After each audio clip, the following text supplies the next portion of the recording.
advocate of India, Comrade Vikas Ranjan Bhattacharya, to share his experience over here.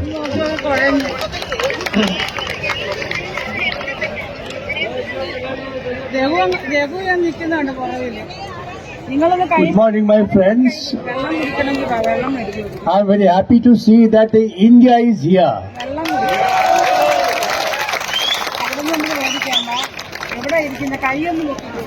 Now the budget session is going on. The economic policy of India is reflected every time in the budget policy after Mr. Modi have become the Prime Minister of country. People fought after independence for nationalization. Nationalization of these insurance companies was a great benefit for the common man of the country. Poor people got the benefit of these nationalization schemes. Life Insurance Corporation had become the symbol of security of life to the poorest of the poor people, and the LIC, which was initially started with a capital paltry sum of 5 crores, now in fact this has become the supporting figure of the Indian economy. Now this field, which really takes care of the poorest of the poor people of our country, is now going to be destroyed by the policy adopted by the government of India. We have seen that the economic policy which has been pursued by Modi government has benefited the few persons in the country. When the majority of the people are going down and down the poverty line, only 10% of the Indian population enjoys 70% of the Indian property, Indian wealth. This disproportionate creates inequality.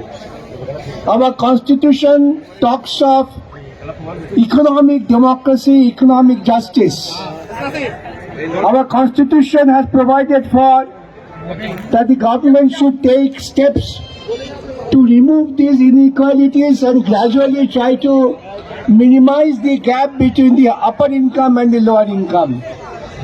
Unfortunately, however, the policy pursued by the last 10-12 years by the government has really enhanced the gap. Now this time they have permitted 100% FDI in insurance business. What would this mean? When the private agencies come, they do business for their own personal benefit, not for the benefit of the entire community. They would be putting this LIC into competition, which is an unequal competition with the foreign investors, and they will try to take the cream of the entire insurance business and thereby will make LIC poor and weak, ultimately make us unemployed. That's the basic problem on which we have to concentrate.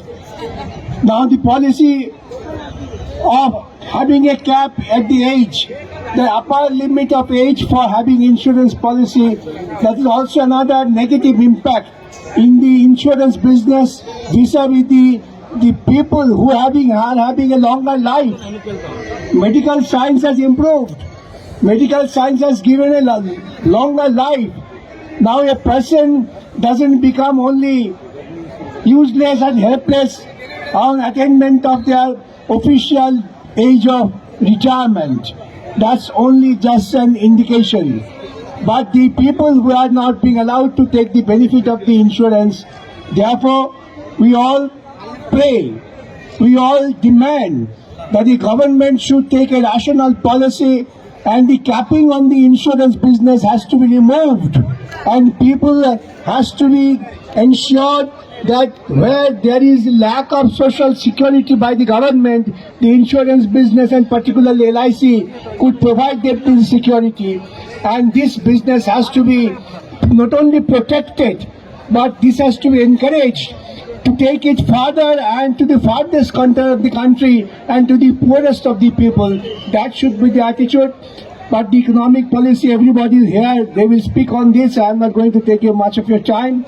Really hinders the growth of insurance business vis-a-vis the common man in our country, in effect, which has been done by the nationalized insurance companies, they are not going to be destroyed by permitting 100% FDI insurance business. We have to be united and strongly fight it out, not only for us, but for the protection of the Indian commoners and for the protection of the Indian Constitution. That is our whole national duty. And I'm happy that my friends are here to uphold the dignity of the people and also to ensure that we are part of the nation which can fight for the national interest, not for the interest of few business community like Adani and Ambani, which is being done by Mr. Modi.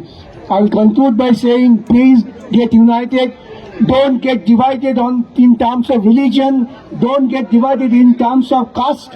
We are all one whole. We are all one human being. We have to fight for the betterment of the people. We, the people of India, that should be our concept. And I'm sure he will really enrich by this concept, and he will encourage others to be a part of your movement with this huge mobilization. That is the triggering point of unity. I believe he will also go on keeping on with this. With these few words, I thank you.